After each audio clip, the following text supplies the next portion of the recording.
Agriculture in Panama, of course, is important because there are 200,000 people who are directly or indirectly affected by what happens in agriculture within the Republic.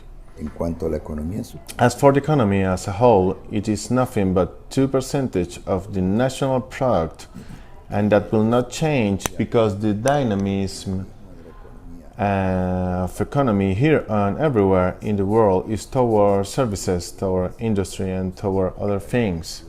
The agriculture in Panama remains important, and there are two aspects.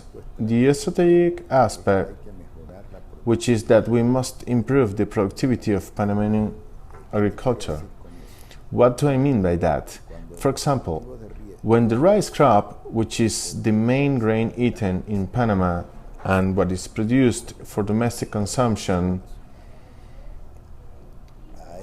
there are producers who obtain a yield of 135 quintal per hectare, but the national average is 70 quintal per hectare. I mean, and why the difference? Because the largest producer uses fertilizer, uses improved seeds, uses irrigation, and uses best practices. So that's what we mean by productivity.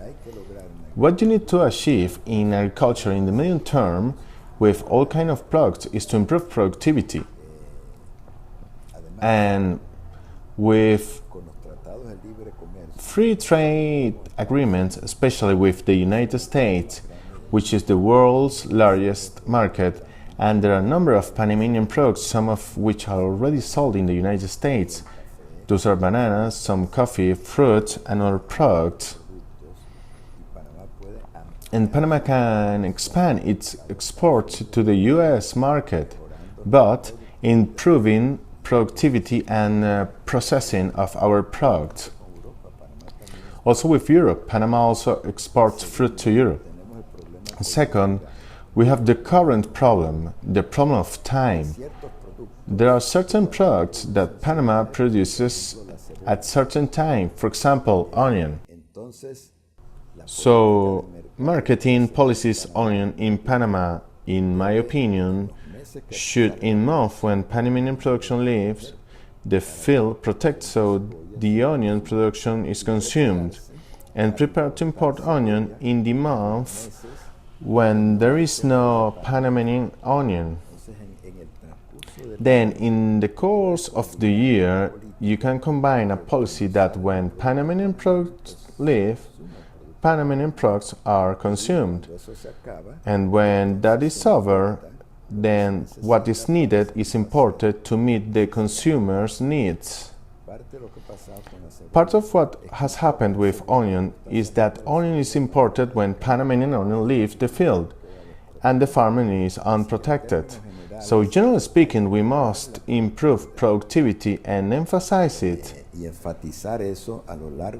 over time in all areas that are important: milk, meat, rice, corn, fruit, coffee. Let me give you a couple of examples of export capacity. Gourmet coffee from Panama comes as the best in the world. Geisha coffee produced in Boquete, and Panama exports a little of that coffee to markets such as Germany and Japan, where the pound is $160. This can be further encouraged. Panama, by technology, has begun to export peppers. There is a group of entrepreneurs in Chiriquí developing peppers indoors under the roof with the best technology in the world. And this year exported about 80 and 90 containers of pepper to the United States.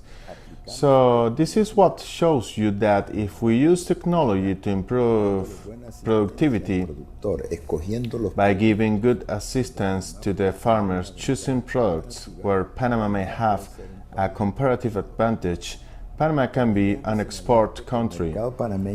Let me also highlight that the Panamanian market is small. If we are dedicated to produce a lot of for the Panamanian market.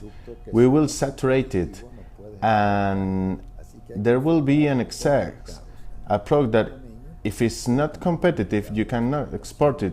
So you have to focus on two markets, the Panamanian market and also the export market, where there is a potential. And another thing, looking at the long term, Panama has made free trade agreement with the United States and all the countries of Latin America. The United States have already opened its market, and we are not exploiting it enough in agricultural production. But Panama has to open its market in 10 years, 15 and 20 years. So if we don't improve the productivity of a series of products, North American production will invade us and will wipe out the domestic producers. Panama may have a short-term price support policy. What does that mean? For example, we are a little deficient in rice production. When Panama announces a support price before farmers sow, they say, this year I guarantee I'll pay you $15 or $16 per quintal, and Marketing Institute undertake to buy at that price.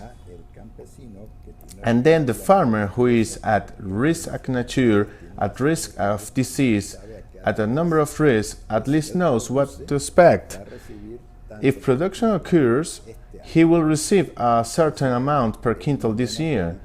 That's a good relevant price policy.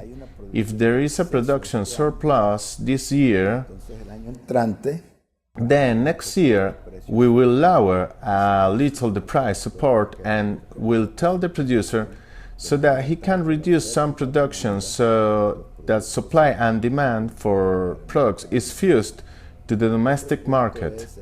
Another point is the processing of products. One thing is the product leaving the farmer's hands. Another thing is what you buy at the supermarket.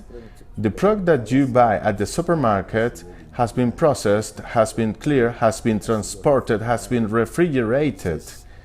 So that the difference is the intermediary who has to handle the product.